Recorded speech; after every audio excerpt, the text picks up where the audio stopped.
Jai Hind students, welcome back beta. How are you all?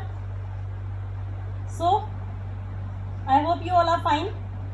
Beta, we have already started the new chapter of political science, that is electoral politics, and we have already discussed so many things like election process, how constituencies be reserved, how to update the voters list, and election campaigning. There are so many things we already discussed related to the election. So now in this video we will discuss the topic what makes elections in India democratic by various ways. बेटा अब election तो आपने करवा दिए, लेकिन क्या वो election democratic थे या फिर जो इलेक्शंस हो रहे हैं वो डेमोक्रेटिक हैं या नहीं है, तो वही सारी चीजें हम डिस्कस करेंगे आज. हम समझेंगे कि कैसे कोई भी इलेक्शंस डेमोक्रेटिक है या नहीं है, वो सारा हमें आज पता चलेगा. Today we will discuss all these things. अब आप कहोगे कि मैम आप इलेक्शन डेमोक्रेटिक की बात कर रही हो, लेकिन हमने पहले भी कई बार सुना है, न्यूज़पेपर में भी पढ़ा है, न्यूज़ में देखा भी है क्या कि rigging of booth, excessive use of money, miss use of government facilities. हमने इन्हीं सभी चीज़ों के बारे में हमने सुना भी है. So first one is rigging of booth. Rigging of booth it means बेटा माल प्रैक्टिसेस होती है या फ्रॉड या फिर इलीगल तरीके से जो बूथ को कैप्चर करते हैं, वहाँ पर जो इलेक्शन प्रोसेस हो रहा है वहाँ पे किसी न किसी तरीके से इन्फ्लुएंस करने की कोशिश करते हैं. तो इसी तरीके से बहुत सारे पोलिंग बूथ पर होते हैं, वहाँ पर बेसिकली क्या होता है, रिगिंग होती है. Clear. Excessive use of money. Second point is excessive use of money. कोई कैंडिडेट अगर पावरफुल है तो वो पैसे देकर वोट्स खरीदने की कोशिश करता है, पैसे बंटवा देता है लोगों के बीच में. बेटा मेरे पास तो नहीं आया आज तक, बट ऐसा होता है रियली में. तो लोग पैसे देकर भी वोट्स खरीदते हैं. तो एक्सेसिव यूज ऑफ मनी से भी एक कंसेप्ट है या फिर ये भी एक प्रॉब्लम देखने को हमारे को मिलती है during elections. Next one is miss use of government facilities. अब इसमें क्या होता है, मान लो बेटा कोई रूलिंग पार्टी है, इलेक्शन हो रहा है, तो जो रूलिंग पार्टी है जिसकी पहले से गवर्नमेंट बनी हुई, तो इलेक्शन में उसके पास एज रहेगा. एज कैसे रहेगा कि जो वो लीडर्स हैं वो गवर्नमेंट ऑफिसर्स को क्या कर सकते हैं, वो इन्फ्लुएंस कर सकते हैं, उनके फेवर में कुछ चीजें झुका सकते हैं या फिर उनसे कुछ फेवर्स मांग सकते हैं. तो ये वो सारी चीजें हैं जो कि ड्यूरिंग इलेक्शंस होती हैं.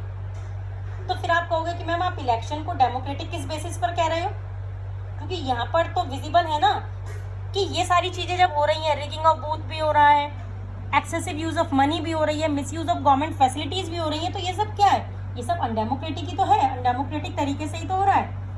और जब ये अनडेमोक्रेटिक तरीके का इस्तेमाल किया जा रहा है तो इलेक्शन को जीतने के लिए, तो इलेक्शन को हम डेमोक्रेटिक कैसे कह रहे हैं, कैसे बना सकते हैं, why we are saying that elections in India are democratic. So what is making them democratic if you are saying this type of conditions or these type of cases. So बेटा ऐसा नहीं है. Then how it is possible? Despite being such incidents which are exceptions. बेटा ऐसा नहीं होता कि हर constituencies में ऐसा हो रहा है, या कभी कभी कुछ कॉन्स्टिट्यूएंसीज में ऐसी एक्टिविटीज देखने को मिलती हैं. We agree with that. ऐसा कभी कभी हो जाता है, लेकिन इन सारी चीजों के बावजूद despite all these problems which we occasionally used to see, हमारे पास में एक ऐसा मैकेनिज्म है, कुछ ऐसे इंस्टीट्यूशंस हैं, कुछ ऐसी बॉडी है जिसके चलते हम बोल सकते हैं या फिर जिन्हें कॉन्फिडेंस में लेकर हम ये बोल सकते हैं कि हमारी इंडिया में जो इलेक्शंस हो रहे हैं वो कैसे हो रहे हैं, वो डेमोक्रेटिकली हो रहे हैं या डेमोक्रेटिकली होते हैं. तो वो कौन कौन से इंस्टीट्यूशंस हैं? Independent election commission, powerful participation, and the last one is acceptance of election outcome. So बेटा हम इसको डिटेल में पढ़ेंगे, बट अभी मैं थोड़ा सा आपको जनरल ओवरव्यू देती हूँ तीनों के बारे में. देखो बेटा सबसे पहले कौन सा है हमारे पास, independent election commission, that is called IEC. IEC में एक इलेक्शन कमीशन होता है, एक ऑफिसर होता है जो कंट्री में इलेक्शन करवाने के लिए रिस्पॉन्सिबल होता है. वो इलेक्शंस को बहुत ही डेमोक्रेटिक तरीके से कंडक्ट करवाता है, और इन्हीं के बिहाफ पर हम कहते हैं कि देखो प्रीफिक्स, देखो बेटा सीधी सी बात है, प्रीफिक्स लगाया हुआ है स्टार्टिंग में इंडिपेंडेंट, मतलब ये जो इलेक्शन कमीशन होते हैं ये इलेक्शन इस तरीके से करवाते हैं जो इंडिपेंडेंटली होते हैं, कि वो एकदम फेयर हो और फ्री हो, मतलब जो बिना किसी इन्फ्लुएंस के हो, तो ये फ्री एंड फेयर इलेक्शन करवाते हैं। Second is popular participation. Popular participation रहता है सभी का इसमें। Okay, next one is acceptance of election outcome. इसमें हम पढ़ेंगे कि किस तरह से जो इलेक्शंस हुए हैं या फिर जो आउटकम निकल कर आए हैं वो लोगों ने एक्सेप्ट किए हैं। Clear? Despite various conditions which were accept either in their favour और नॉट, मतलब रिजल्ट उनके फेवर में हो या नहीं हो, लोगों ने क्या करना है, हर पार्टी को एक्सेप्ट करना है। क्लियर? तो ये सारे जो पॉइंट्स हैं वो हम वन बाय वन हम डिस्कस करेंगे इन टुडेज वीडियो और in the preceding videos. Clear? So what makes election in India democratic? So now move on to the first point, that is Independent Election Commission. So we talk about IEC. बेटा सबसे पहले मैं आपको बताती हूँ कि इसमें सबसे पहले जो एक प्रीफिक्स लगा इंडिपेंडेंट।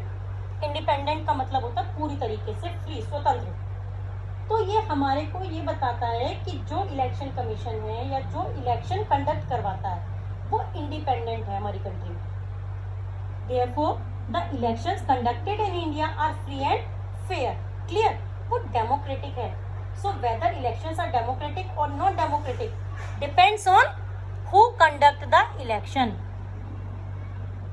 Clear? तो ऐसे देखिए, आपने अधिकतर इस चीज को फील किया होगा या ऑब्जर्व भी किया होगा कि इंडिया की, सपोज मान के चलिए, just giving an example, India की बैटिंग चल रही है, मान लीजिए सेकंड इनिंग में हमारी बैटिंग है और कुछ टारगेट चेस करना है, सपोज 300 रन चेस करने हैं, 200 रन ऑलरेडी हो चुके हैं, 3 विकेट भी हो चुके हैं, और आप किसी से पूछते हो कि भाई स्कोर क्या है, और दूसरा सवाल क्या निकल कर आता है आपके माइंड में, इतना रन चेस करना, लेकिन बैटिंग कौन कर रहा है?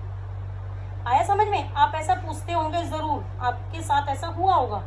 तो यहाँ पर भी यही सीन है कि इलेक्शन डेमोक्रेटिक है या अनडेमोक्रेटिक है, डिपेंड करता है कि इलेक्शन कंडक्ट कौन करवा रहा है। Clear? Whether elections are democratic और not depends on who conducts the election. अगर कोई पॉलिटिकल पार्टी के लोग इलेक्शन कंडक्ट करवाएंगे तो ये नेचुरल है, आप भी यही सोचेंगे कि हो सकता है कि वो पॉलिटिकल पार्टी अपने फेवर में इलेक्शन कंडक्ट करवाए। लेकिन इसी चीज से बचने के लिए क्या किया हमने इसी चीज से बचने के लिए एक इंडिपेंडेंट बॉडी को अपॉइंट करा है जो हमारी कंट्री में इलेक्शन कंडक्ट करवाती है। और वो इंडिपेंडेंट बॉडी कौन सी है? वो है हमारी इलेक्शन कमीशन। क्लियर? जो हमारे इलेक्शन कमिश्नर होते हैं वो इलेक्शन कंडक्ट करवाते हैं। ही और she is the only who is responsible for conducting independent election in India. So you can say that democratic elections in India. Clear? तो इलेक्शन कमिश्नर कौन होते हैं? इलेक्शन कमिश्नर एक अथॉरिटी होती है, एक पोजीशन होती है हमारी कंट्री में जो इलेक्शंस को कंडक्ट करवाती है all over the country. Clear? बेटा सबसे पहले ये देखिए, इसमें अब क्या होता है कि ही और she enjoys the some powers as judiciary. Okay, he or she enjoys the same powers as judiciary, not some, same powers of judiciary. तो जो पावर जुडिशरी के पास होती हैं, जैसे वो इंडिपेंडेंट बॉडी होती है, क्योंकि जुडिशरी अगर किसी के सपोर्ट में रहेगी तो क्या वो इम्पार्शियल जस्टिस प्रोवाइड कर पाएगी? बेटा नहीं कर पाएगी वो। तो सेम ऐसे ही हमारे इलेक्शन कमिश्नर के साथ भी है। अगर इलेक्शन कमिश्नर का इंटेंशन किसी एक पॉलिटिकल पार्टी के साथ जुड़ा होता है या फिर इलेक्शन कमिश्नर किसी एक पार्टी का पार्ट होते हैं, तो क्या वो अपना इंडिपेंडेंट तरीके से किसी चीज को रोल प्ले कर पाएंगे? नो। क्यों? क्योंकि उनको फिर उस पार्टी की तरफ टिल्टेशन ज्यादा रहेगी, उनका झुकाव उस पार्टी की तरफ रहेगा। तो वैसे ही यहाँ पर इलेक्शन कमीशन इंडिपेंडेंट होते हैं। और साथ ही साथ जो जुडिशरी को पावर्स दी जाती हैं वही सारी अथॉरिटी दी जाती हैं, जो सारी अथॉरिटीज, जो सारी पावर्स जुडिशरी को दी जाती हैं, ताकि वो निर्भीकता के साथ बिल्कुल निडर होकर, इंडिपेंडेंट होकर काम कर सके। वही सेम पावर्स, वही सारी चीजें किसके साथ भी हैं? इलेक्शन कमिश्नर के साथ भी हैं। उन्हें भी पावर्स दी जाती हैं कि वो इंडिपेंडेंट तरीके से काम को कर सके, बिना किसी से डरे, बिना किसी के दबाव में आकर। तो जुडिशरी की तरह उन्हें सेम पावर्स दी जाती हैं।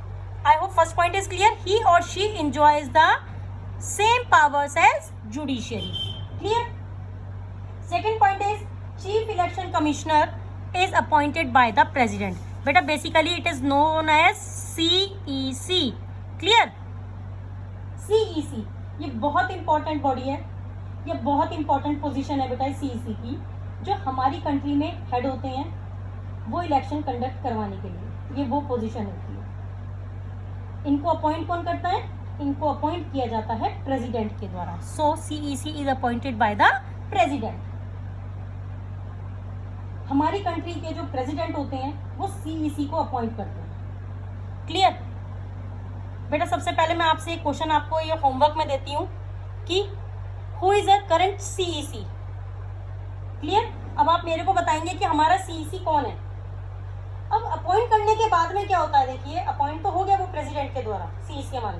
अब अपॉइंट करने के बाद में आफ्टर द अपॉइंटमेंट क्या होगा, he is not answerable to the president also, not answerable to the president. मतलब एक बार अपॉइंटमेंट हो जाता है तो प्रेसिडेंट के टुवर्ड्स भी इनकी कोई जवाबदारी नहीं रहती है। जो भी डिसीजन ले रहे हैं वो इंडिपेंडेंट होकर वो ले सकते हैं। ऐसा नहीं है कि इनके ऊपर प्रेसिडेंट का कोई दबाव है कि प्रेसिडेंट बोलेगा कि मैंने तुम्हें अपॉइंट किया है तो तुम मेरी बात मानो, ऐसा कुछ नहीं होता। ये इंडिपेंडेंट काम करते हैं। He is not answerable to anybody including president also. तो प्रेसिडेंट को भी ये आंसरेबल नहीं होते हैं। Clear. Last point is virtually impossible to remove the CEC। देखिए बेटा जैसे चीफ जस्टिस ऑफ इंडिया को जो जुडिशरी के जो हेड होते हैं बेटा, जो प्रोसेस उन्हें हटाने का रहता है वही सेम प्रोसेस रहता है इनका, वही सेम प्रोसीजर इनके लिए भी अप्लाई होता है CEC को हटाने का। और इनकी इंडिपेंडेंसी भी इंश्योर करना बहुत ज़्यादा ज़रूरी है। अगर इनकी इंडिपेंडेंसी को इंश्योर नहीं करेंगे तो ये हमेशा इस डर में रहेंगे कि पॉलिटिकल पार्टीज क्या उनके फेवर में काम नहीं करेंगे तो मुझे हटाया जा सकता है। उनको भी एक डर बना रहेगा। तो इन्हें स्पेशल इम्यूनिटी देने का मतलब ज़रूरी भी है ताकि पॉलिटिकल पार्टीज को इनका काम पसंद आए या नहीं आए, ये अपने पोजीशन पर बने रहेंगे, ये अपना काम करते रहेंगे। तो इसीलिए इनका रिमूवल का प्रोसेस जो होता है वो वर्चुअली इम्पॉसिबल है। Clear. It means virtually impossible to remove the CEC। Clear बेटा। तो इनका जो रिमूवल का जो प्रोसेस होता है मतलब इनको कोई हटा ही नहीं सकता। क्यों?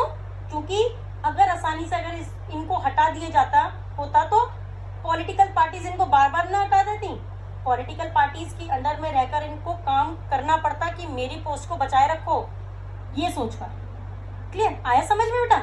तो इनको पावर्स दी गई हैं, इन्हें उस पोजीशन पर लाया गया है कि इनको हटाया ना जा सके आसानी से। अब अगर पावर्स देखें इलेक्शन कमिश्नर की या फिर इलेक्शन कमीशन की, so now move on to the next point that is powers of election commission. तो अब हम ये पावर्स देखते हैं इलेक्शन कमीशन की।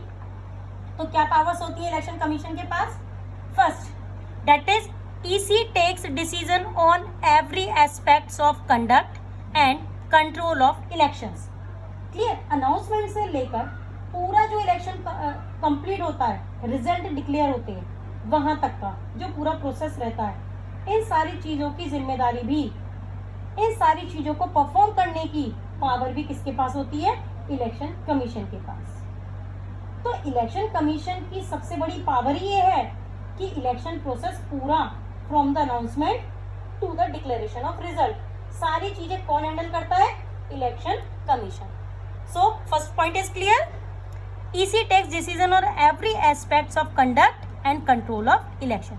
So now second point is it implements the code of conduct. Already discussed the code of conduct in the previous class. Okay, code of conduct में क्या होता है कि इलेक्शन कमीशन बहुत सारी चीजें बताते हैं कि इलेक्शन में डूज एंड डोंट्स जो होते हैं, किस पार्टी को, किस लीडर को क्या करना है और क्या नहीं करना है, वो सारी चीजें इलेक्शन कमिश्नर अपने कोड ऑफ कंडक्ट में बताते हैं और लोगों को मानना होता है। ये चीजें पॉलिटिकल पार्टीज को मानना होता है। क्लियर। अगर कोई पॉलिटिकल पार्टी नहीं मानती है तो इलेक्शन कमिश्नर जो है वो उसे पनिश भी कर सकता है। किसी पॉलिटिकल लीडर ने वॉयलेशन किया कोड ऑफ कंडक्ट का, तो election commission can punish him accordingly.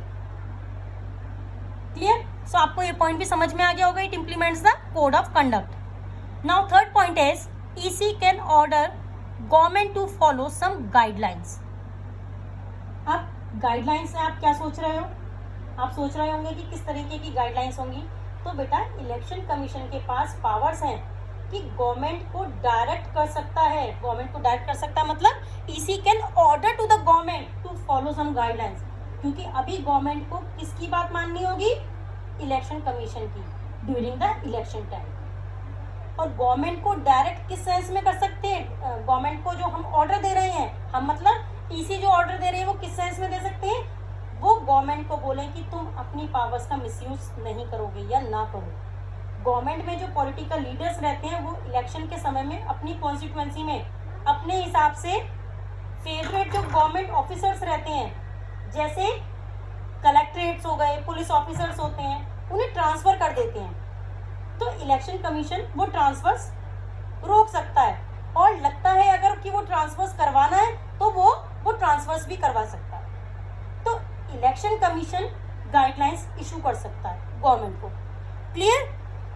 So now next point is when an election duty government officers work under the control of the EC and not the government. Suppose मानकर चलिए polling booth पर duty लग रही है election के time पर, और वो जो ड्यूटी लग रही है वो गवर्नमेंट ऑफिशियल्स की लग रही है, गवर्नमेंट ऑफिसर्स की लग रही है, पुलिस ऑफिसर की लग रही है। तो उस टाइम पर जो हमारे पुलिस ऑफिसर रहेंगे या गवर्नमेंट ऑफिसर रहेंगे वो किसके अंडर में रहकर काम करेंगे? वो ईसी के अंडर में रहकर काम करेंगे, not the government. Clear? Election duty के टाइम पर गवर्नमेंट ऑफिसर्स किसके अंडर में रहकर काम करेंगे? किसके अंडर में कंट्रोल रहेगा उनका? ईसी के अंडर में, not the government. Clear? And the last point is EC can order a repoll.